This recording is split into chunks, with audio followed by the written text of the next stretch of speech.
Bismillahirrahmanirrahim. Assalamualaikum warahmatullahi wabarakatuh.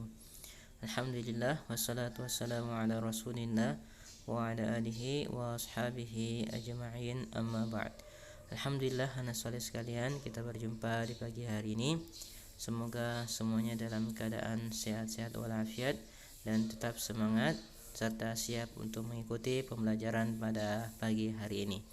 Baiklah anak soleh sekalian yang sama berbahagia, ya, dimana kali ini kita akan memasuki tema yang baru, yakni tepatnya pada tema kedua, yakni subtema 1, pembelajaran 1, insyaallah yang akan kita bahas mengenai udara bersih bagi kesehatan, ya.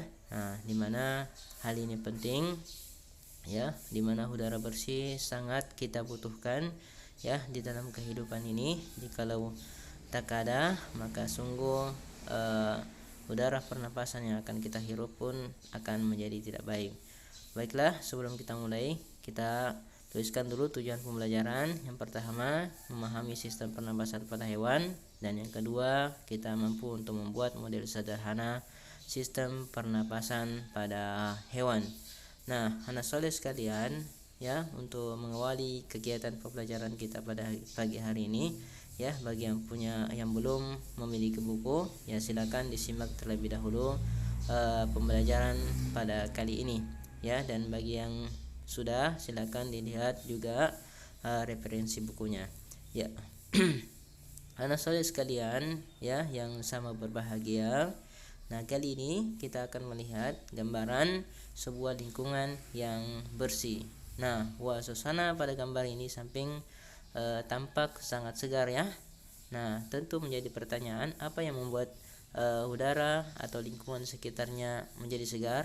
Ya, karena salah satunya adalah banyak pohon, kemudian lingkungan di sekitarnya pun bersih, ya. Dan ini sangat didukung oleh adanya ketersediaan oksigen yang memadai. Nah, anak soleh sekalian, setiap makhluk hidup ini membutuhkan oksigen untuk bernapas, ya, baik itu hewan maupun tumbuhan dan manusia, ya, terlebih lagi pada manusia.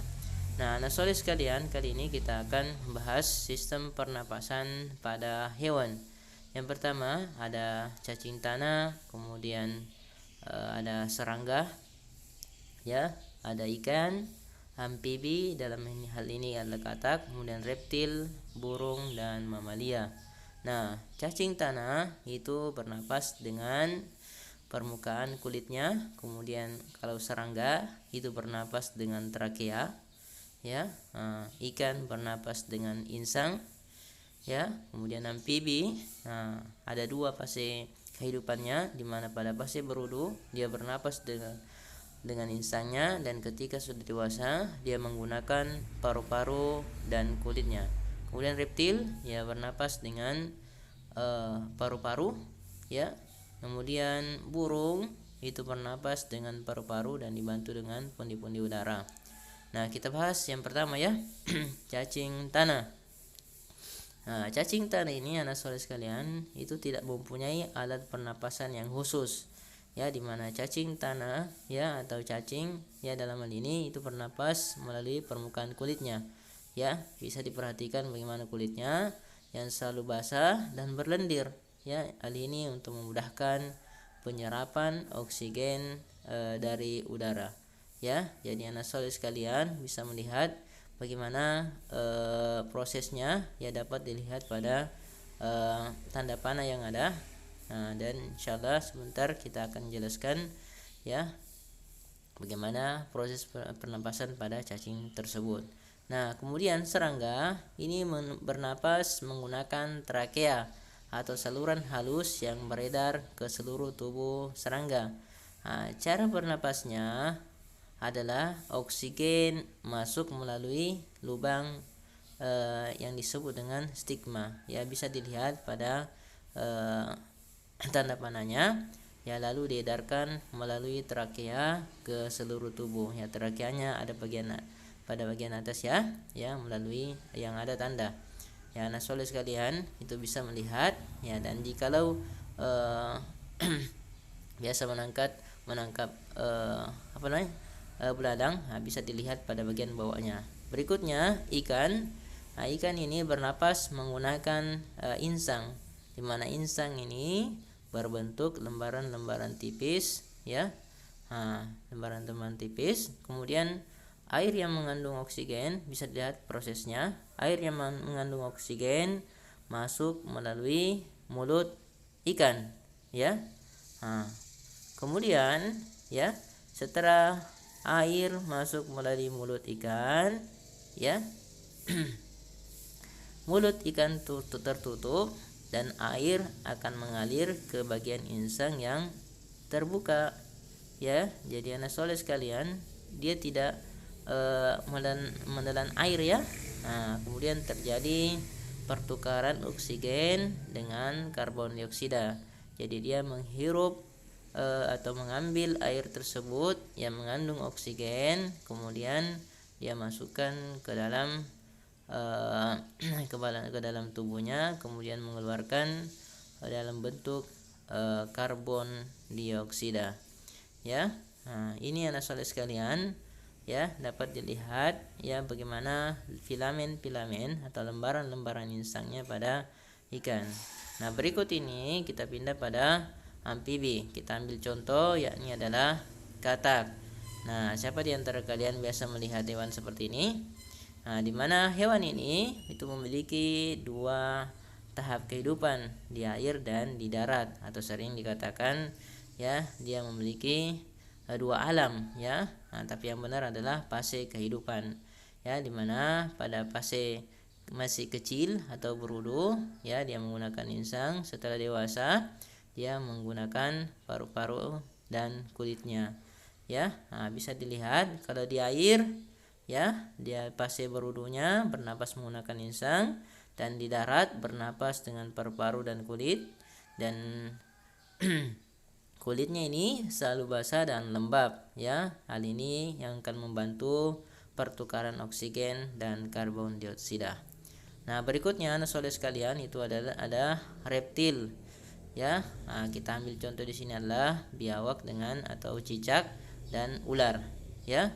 Nah, banyak contoh lain yang bisa Anda lihat, ya. Nah, ada buaya, kemudian biawak, dan dia menggunakan paru-paru. Ya, bisa diperhatikan prosesnya, nak. Itu udara masuk melalui hidung, kemudian lalu ke batang tenggorokan, ya, kemudian lalu ke paru-paru, ya. Nah, jadi jangan disamakan paru-paru manusia dengan paru-paru hewan, ya. Nah, bisa dilihat bentuknya masih sangat sederhana, ya. Pada reptil yang sering berkubang di air seperti buaya, itu ternyata lubang hidungnya dapat ditutup, nah, selama menyelam, ya. Dengan begitu air tidak akan masuk ke dalam paru-paru, ya. Jadi ada alat khusus yang dimiliki oleh hewan ini, ya, sehingga lumpur, ya, atau air itu tidak mudah masuk ke dalam lubang hidungnya, meskipun dia harus melakukan, ya, berenang di atas atau di dalam air yang sangat keruh. Kemudian burung, ya, burung bernapas dengan menggunakan paru-paru. Pernapasan burung dibantu oleh pundi-pundi udara, kemudian pundi-pundi udara ini mampu menyimpan udara. Nah, saat terbang, burung tidak lagi bernapas melalui hidung, melainkan menggunakan udara yang tersimpan di pundi-pundi udara, ya. Jadi anak soleh sekalian bisa membedakan, ya, pada saat kapan burung ya menggunakan alat pernapasannya, dalam hal ini hidung, ya, maupun pada saat kapan dia menggunakan pundi-pundi udaranya, ya. Jadi bisa dibedakan, ya, dari dua kegiatan yang dilakukan oleh burung tersebut. Berikutnya anak soleh sekalian, yakni adalah mamalia, ya. Nah, kita bisa lihat contohnya adalah yang pada gambar itu ada kuda, ya, dimana mamalia ini bernapas menggunakan paru-paru. Nah, atau bisa kita kenal hewan yang menyusui anaknya. Nah, oksigen yang masuk melalui lubang hidung, kemudian ke tenggorokan, lalu ke paru-paru. Mamalia yang hidup di air itu bernapas dengan memunculkan dirinya ke permukaan air secara berkala untuk mengambil udara. Nah, tahukah kalian, anak soleh sekalian, hewan yang seperti ini apa saja contohnya? Nah, anak soleh sekalian bisa melihat ya tayangan berikut ini.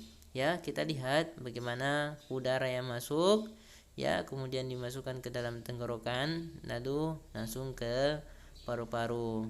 Ya, kita lihat contohnya anak soleh sekalian. Ya, hewan ini sesekali memunculkan tubuhnya ke permukaan laut.